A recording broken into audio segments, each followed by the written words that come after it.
There's more than one way to do it. And the way that works best for you is absolutely the right way. This firearms stuff is an art, not a science. It's an art. There isn't just one way to do it. If it was a science, we'd all have to do it exactly the same way with predictable results. It is not. It is an art.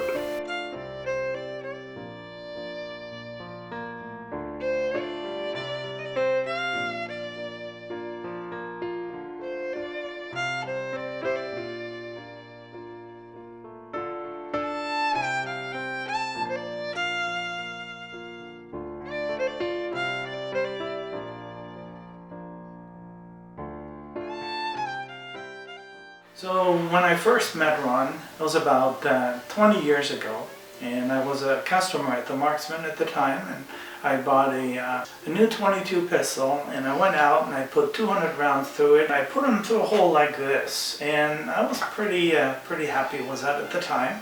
Came back in, a little bragging about it. Ron happened to be there, and he turned around, he looked at it, and he says, "You know, I don't want to bust your bubble, but it's not as big a hole as you can make with 200 rounds. It's the small a hole you can fly 200 rounds through." He proceeded to give me some pointers and some ideas as to how I might be able to get it from 3 inches down to 2 or less.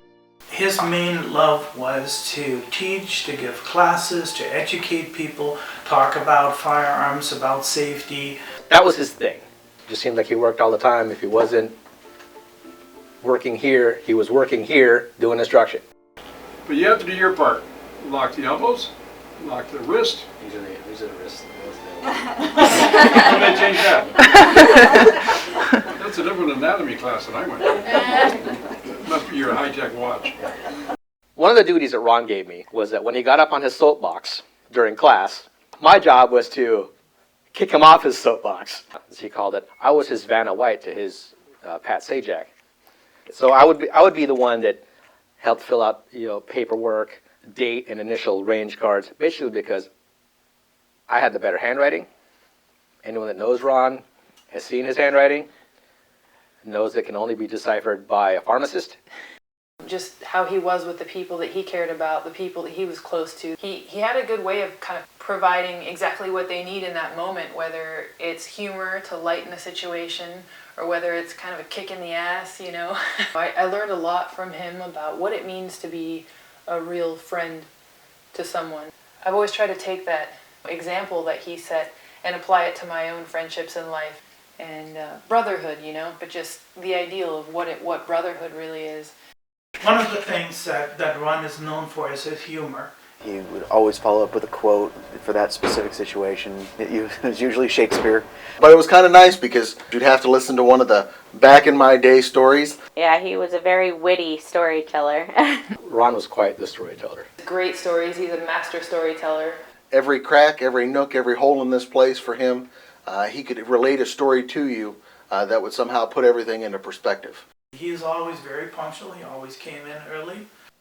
Well, he wasn't on time all the time. For the most part. And one time he did come in a little late. He acknowledged that by saying, "Yes, this was the earliest I've ever been late." I'll never forget, 5 years had gone by where we had been doing this class together. He said, "You know, when it's time for you to go get new shirts, get instructor embroidered on them. You've earned it." That meant a lot. And that's why I'm wearing this shirt. I won't forget that day. One of the things that was really helpful for me is that it was kind of a hard transition. This was the first job I had where I wasn't involved in the military. A little different involved with retail versus dealing with soldiers. Ron was one of the guys that could help me kind of relate to that. It's definitely a different world, definitely outside of my comfort zone. So Ron would always be the guy that I could go talk to, kind of like a sounding board, and go, "Hey, what do you think of this?" He just always knew how to keep us entertained when he was here. Always having witty remarks for everything, and it was just a lot of fun to work with him. Ron was a great person. He was an amazing teacher. He was always there to offer a piece of advice if you needed it. One of his famous sayings was, "The older I get, the old gets. You know, the quote, the man in the arena, that he had hanging in his office. It'll always remind me of Ron, because I think Ron just had this understanding of, you know, the human struggle and the human side of things, and the beauty in imperfection, and, you know, how we're, in a way, we're all, you know, protagonists in our own epic stories. Ron is definitely a hero in his own epic story. You know, I think I and everybody else that knew him was really, really glad to be part of that story. So. Ron, I'm gonna miss you, and I'll see you when I see you. We all will miss him very much.